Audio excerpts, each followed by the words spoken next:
Computer science videos here today to show you guys in this tutorial how to delete a post on Instagram using your iPhone.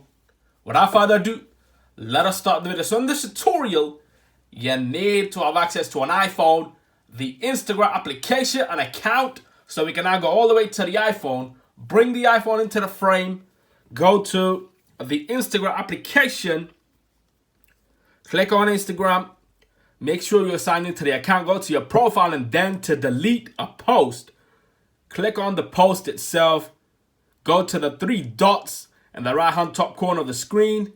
Now click on delete, delete post, yes.